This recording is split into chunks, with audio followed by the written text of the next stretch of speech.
Yo, yo, yo, fans of the sport, what up, what up, what up? It's Lamech with selahsportstv. Yeah, we right back at it. But look, let's put some context and some some perspective on what's going on with Boots Ennis, right? I mean, there's really nothing going on. He just won a fight. He just dominated the fight, you know. So really, the 30,000 foot picture, he's sitting in a good spot, right? You know, from a casual perspective, the guy's undefeated. He's knocked almost everybody he's fought. He's knocked almost every one of them out. And he just fought a guy that he couldn't knock out. So let's put some context and some perspective on it, right? Here's the thesis of this video. Boots Ennis, he must go directly into that Errol Spence title fight, right? He must do that. He must go into that Errol Spence fight immediately. Or at least push it and force the IBF to strip him. The IBF already said Spence has to honor that mandatory. Like, he hasn't fought an IBF mandatory in who knows how long, right? If ever. Has he? I don't know. He probably has. But the IBF said that fight needs to happen, right? So Boots has all the leverage to get that fight. For years, we've been calling Errol Spence. For years, we've been calling Errol Spence easy route, right? And I don't know. To me, it seems like Boots Ennis has been the true easy route the whole time. You know, Errol Spence has been fighting guys. Like, none of the guys Errol Spence has been fighting recently, like, Boots Ennis ain't fought none of those types of guys. None of those level, not even close. I mean, you had to struggle to say Boots Ennis has been fighting C-level guys. I would say Karen the other day is about a C-level guy, right? And we saw, like, the swings and misses and shit, you know, looking like Mickey Tettleton out there. Baseball shit. Anyway, I'm not gonna go off the deep end, right? I'm not gonna go off the deep end with Boots. I'm not. Not based off his last fight, because we know, like, styles do make fights, right? The styles do make fights, and that's part of it. You know, he hasn't fought that style. He hasn't fought no movers. You know, not any high level movers. Like, I would consider Karen a pretty decent mover. Like, that's what he has going for him, his feet, you know. Boots hasn't fought nobody. He hasn't had to cut rings off and shit like that. Why? Because he's got like 30 fights, 31 fights now. One of those fights are no contest. But he got 31 fights, and none of those fights are against a good mover, right? Well, one now. 31 fights, and none of them against a big puncher. None. There's too many things he hasn't seen in the ring yet. Like, this the fight game, man. There's levels to this shit. So why would we expect him, with his resume and the guys he's been fighting, the styles he's been going up against, those styles, why would we expect him to get in there and just know everything to do, know how to cut rings off? Well, one reason we expect that is because how his father how they've been talking. They talk like they just got it all figured out. They talk like they just got it all figured out. Very arrogant camp over there. Very arrogant guys, man. And it's like, buddy, wait a minute. There'll be a time for that. There will be a time for that. But you ain't that yet. You ain't even like that, bro. let's show and prove a little bit first before we start. Like, you already swagged out. Like, you ain't done it yet, bruh.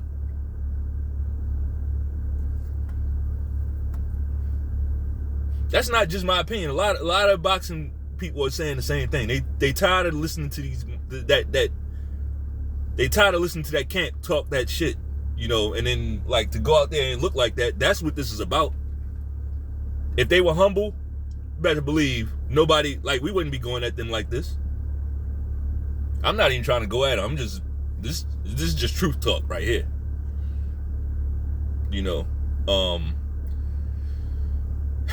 Yeah, so he hasn't fought no movers, and he hasn't fought no big punchers, and you really think you ready for guys that can do both? You calling out the names that can do both things that you ain't never seen before in a professional ring. We know how this goes. That's crazy to me. To me, that's fucking crazy. And to me, like, Bozy should know, he should know better.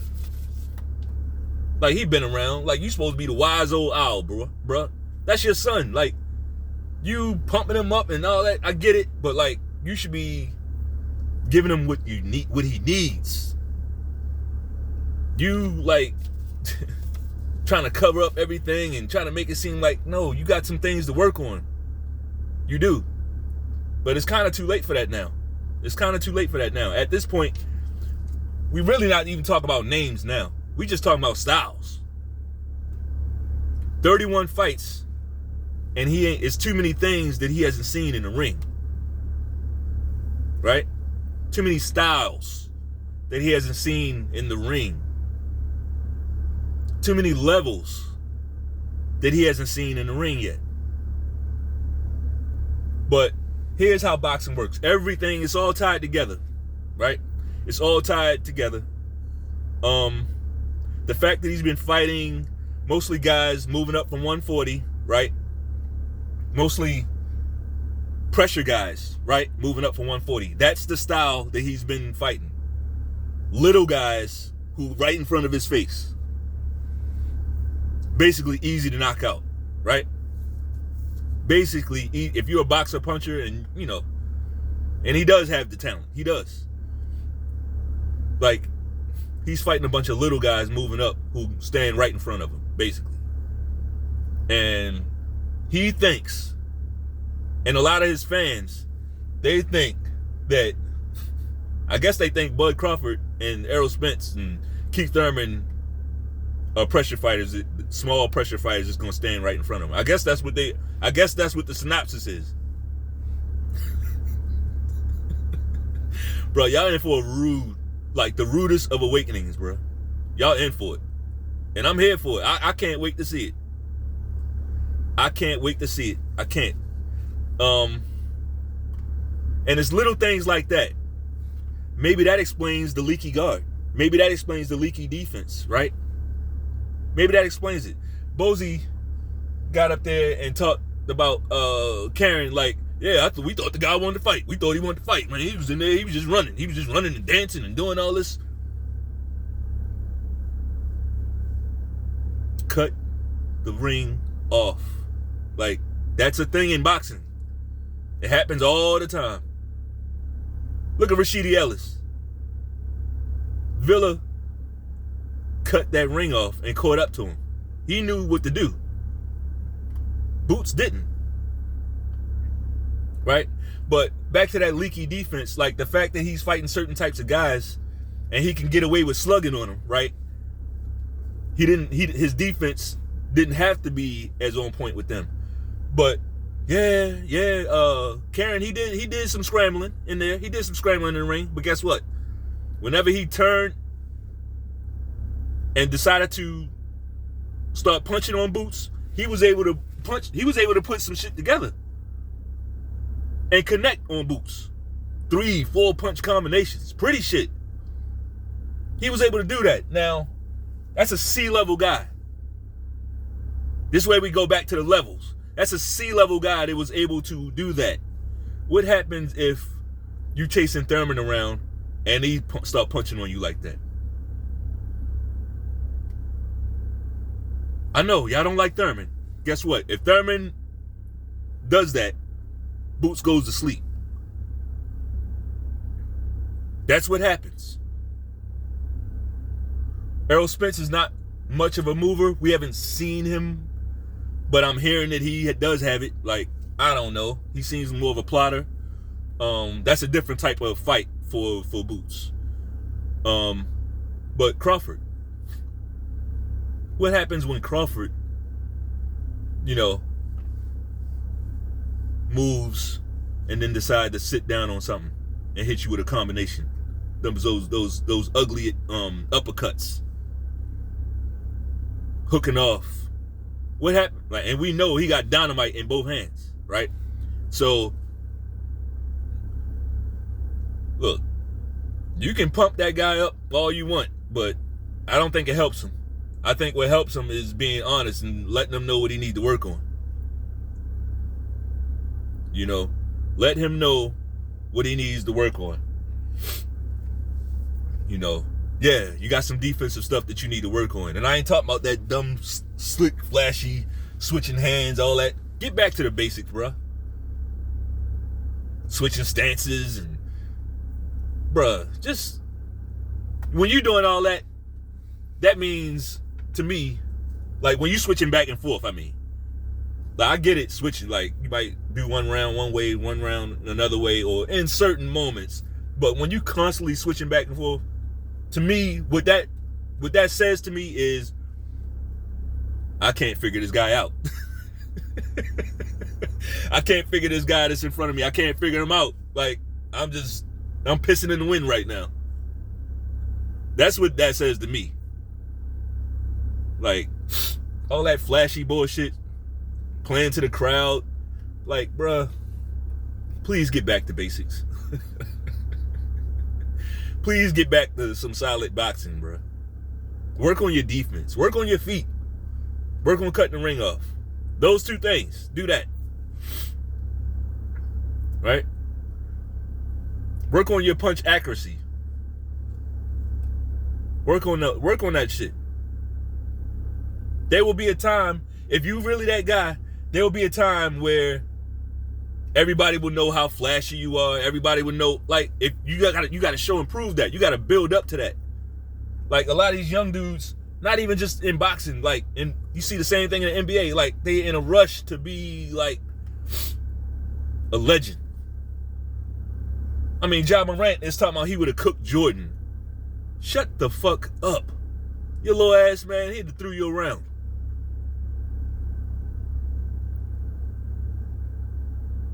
Jordan is like the dog of all dogs. Like, Jordan was something, like, most guys at that level, they're not even that mean. They're not even that nasty. Jordan was super rich, the biggest star in the sport, and the meanest. And your little ass think you gonna do something to Jordan? I digress. My point is, take your time, young man. Take your time. Mama used to say, I forgot how to, yeah, you know what I mean? All that. Live your life. Right? I'm disappointed in Bozy Ennis's his little slick insinuation that Karen was on something. He was juiced up. That was the insinuation, right? That's disappointing. You think that's going to help your son?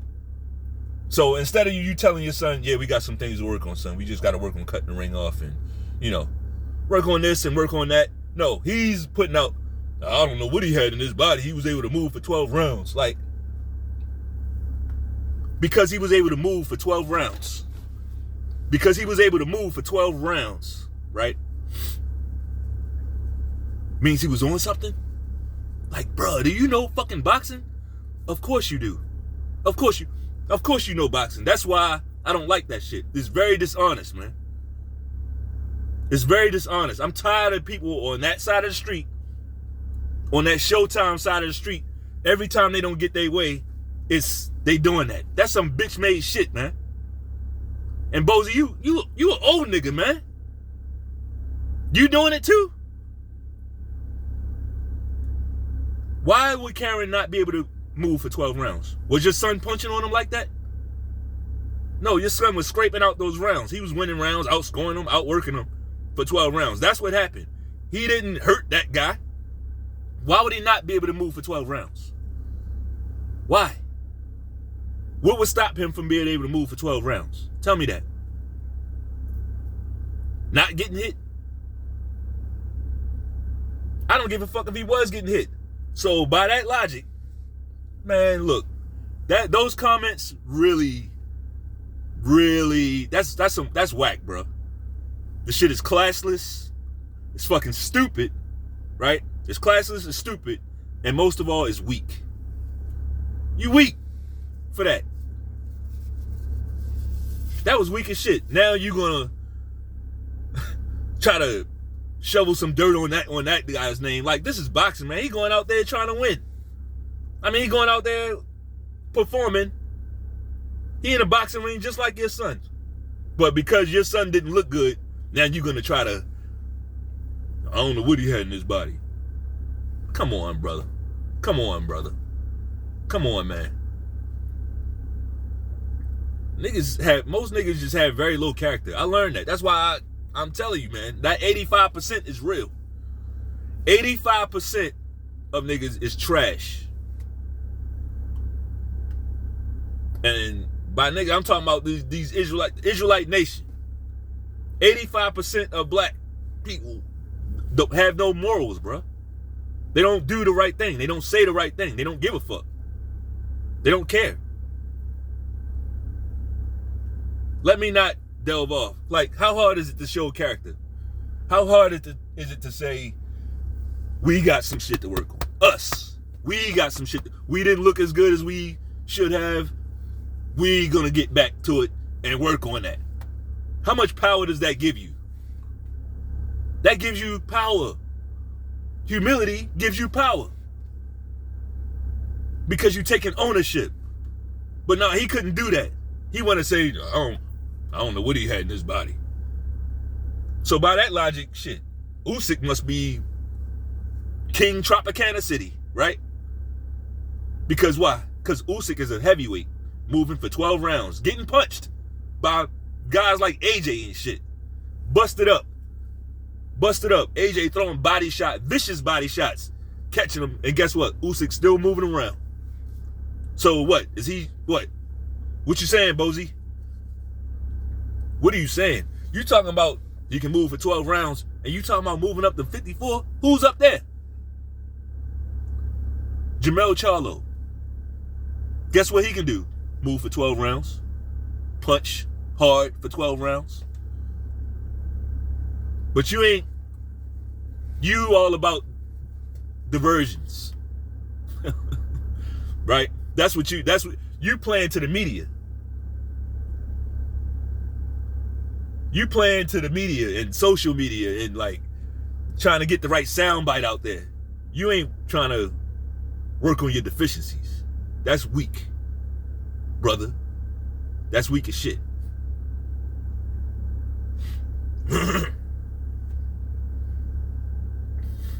These guys just gotta pipe the fuck down, bro. Because here's the kicker. Excuse me. Here's the kicker. From here, for Boots Ennis, from here, every fight gets 2 to 3 times harder than all those fights you had before. Every fight from here on out is going to be twice as hard as your last fight. And if you're fighting the right guy, it's going to be 3 times as hard as your last fight. So you can put out all that shit if you want. All the excuses you want. Go ahead. Go for it, brother. Go ahead. But the truth is going to play out. Water finds its own level. Water is always going to find its own level. Always. We're going to know who you are by what we see. The dating market is going to show you who you are. The caliber of people that you around. Right? The fight game, that boxing ring gonna show you what you are. No matter what you say. Fuck everything you say. You gotta go out there and do it, brother.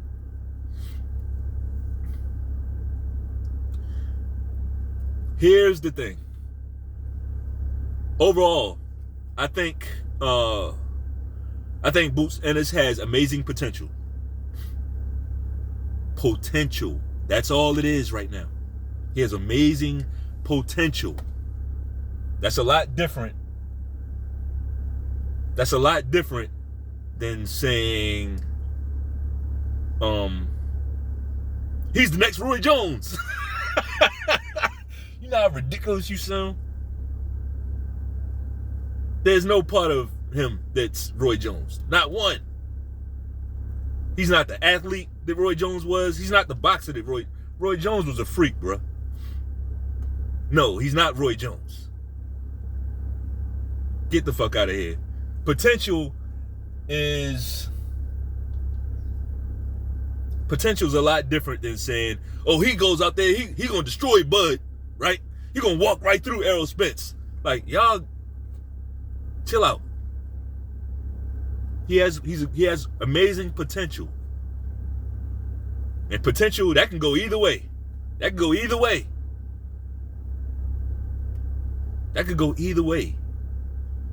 Because potential hasn't been realized yet. Like, once you realize your potential, that means you coming into your own. Now you are capitalizing off all that talent you got. We haven't seen it yet. Because he ain't even fighting the type of guys that can show us. Get the fuck out of here with that. Right? The beauty of this is we don't have to play guessing games. Right? We're going to find out everything we need to find out real fucking soon. Right? We don't have to play no guessing games. We're going to find out everything we need to. We're going to see what we need to see early. Boots, he got this Mando shot now, right? He's Errol Spence, IBF mandatory. Set in stone, right? That fight has to happen. He gets his Mando shot at Spence. If he doesn't pursue that, right? Now, we just heard him say, I could have went 12 more rounds, right? We didn't hear him say, yeah, my hand, or I'm injured, like something. We didn't hear him say none of that. He said, I could have went 12 more. His father said, yeah, he could have went 12 more. All right, so we don't want to hear no shit about no injuries. Okay, we don't want to hear that. Yeah, I understand guys get hurt in sparring. We don't want to hear no shit about no injuries, bro. We don't want to hear. That shit's been happening a lot on that side of the street too. So if he doesn't pursue that Mando, he ducked. Right? If he does pursue the Mando and loses the Errol Spence, for me personally, I don't think there's no shame in that. As long as he goes out there and put on a solid performance, I don't think there's a shame in him going out there, taking his Mando shot at Errol Spence and losing that fight. Like, I kind of expect that because he hasn't fought the guys that he needs to fight. He didn't build himself. They didn't build him the right way. You know, but I think that kind of loss, if he's worth his salt, right? A loss to Errol Spence could make him a better fighter. That could increase his experience in one fight. You know, they would see a lot of stuff in that fight. So if he goes out there and loses to Errol Spence, I'm not going, you will never hear me say, you lost to Errol Spence. No, even though they did talk a lot of shit. Boxers talk shit. I get that, right? That's part of the job. If he goes out there and rise to the occasion, right? Like a lot of his fans think he will, and beat Errol Spence somehow, right? Well, guess what? He wouldn't have to look for Terrence Crawford. Crawford would be looking for him, right? Crawford would take all that attention that he had on Errol Spence and put it squarely on him, right? That's what would happen. So it's like he go from that, you know, the underboss to the boss. The point is, brother, all them easy fights is over. I hope you ready. I hope you ready, my man. Like, because all your fights from here on out, well, these next few fights gonna be tough. And if it's not, it's because you duck. Right? Yeah. That's all I got, bro. I ain't gonna make this one too long, even though I kind of did already, but I gotta, you know, got shit to do, man. I got some things coming, man. I got some content coming for you guys, man. Books and shit like that. So, yeah, man. I'm gonna leave you with this. Because it was kind of on my spirit this morning. Not boxing related. I want to tell you guys that each and every one of you guys are a living, walking, breathing business. You are already that. Whether you realize it or not, you are a business. Bro, monetize everything. Monetize it all. Right? Monetize it all. Monetize your life. Especially if you one of my brothers out here. You know, if you black man out here, bro, your story is valuable. Your story is extremely valuable. Monetize it all. And I ain't just talking about the glamorous shit, the good stuff. Monetize it all. Okay? That's all I got. If you like this video, go ahead and sit down on your punches like Boots did. You know, don't swing and miss. I want you to bang off on that like button. Peace.